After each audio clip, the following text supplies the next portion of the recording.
Hello JD's community, another new vlog. Ano na for today's video. So karong adlaw is nagplano mi nga mugawas. Actually mugawas na yun mi kinakailis naman ko. Correct. So naiko plano nga adtuon ako ang uniform but I don't know kung isa mo abtan. But anyway, diretso na mi diri sa Watson, diri sa El Arcada. Kaya na ako'y paliton ginagmay diri.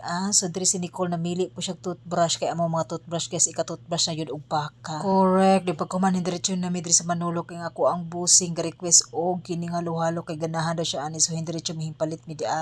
Pero ako wala ko ga-order ani nga halo-halo kay diri ko sa Adjumart at bang ani kay na ako'y paborito kay diri ice cream guys. So every time nga mo ani ko diri mo palit jud ko ani kay ngano lami kay lang ice cream din nanam kaayo. Pero medyo may kamahalan na but anyway talag saram ta mo kaon ani. So for now dili kay kumadakan kay wala man si Asher so ako ray magsulog-sulog kaon ani kay kung naa si Asher duha gid mi mamalit ani kay ganahan pud siya. Correct. So after ana guys diretso namin namili nami pagkanan ni Nicole diri so ako nagikaon ng akong ice cream kay ngano nami gid. Yes, creamy kay ilang ice cream perfect yun kay nga Jumart ay dan pagkahuman namili mihin diretso na mi diri sa Samyupsal so wala ko ga-expect nga na ako'y ma-meet up daari. Correct. Lipe kay inyo inahan ka wala gyud ko ga-expect kung mag-meet mi sa akong mga beshes daari no daari pigyud nga lugar. Pero JD's community sila ni ako ang mga classmates sa Masteral sa WEMSO then later on naging friends na gyud na ako for life. Correct. So daghan pa man ni shout out ni Bebang ni Dave ug ang uban nahimo na sila mga attorney so perfect kay ako ang mga classmate na din. I'm so happy kay grabe nagkita gyud mi diri ug kung among balikan ang amo ang Masteral Days sa WEMSO ay grabe parting kalingaw especially kanang socialization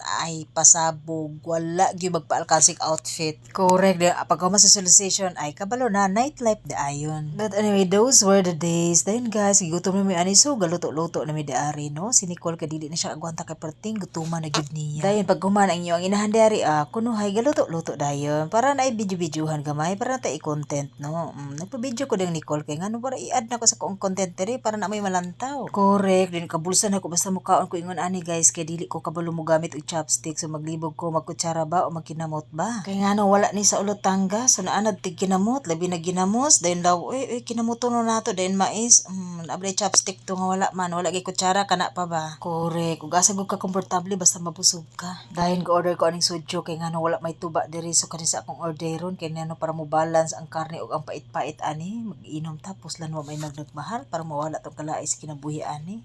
Magbantay nilang sa taani kay mobawi ra tag inom og tuba og makauli tag ulotangga so kani unsa man ni ambot basta mauna ni siya ato ning imnon mahal-mahal masiguro ni. In fairness lami siya imnon ni pagkaman mo kaon kag karne guys gwapa kay iyang balance so ana lang no inhinahinay ra ta bisig mahubog ta mo uli ta. Correct kay basig maulawan ta sa dalan presting paita. And that's it. This is Miguel JD. Thank you so much for watching. Bye everybody. Dalaygon ato nga buhi nga Dios.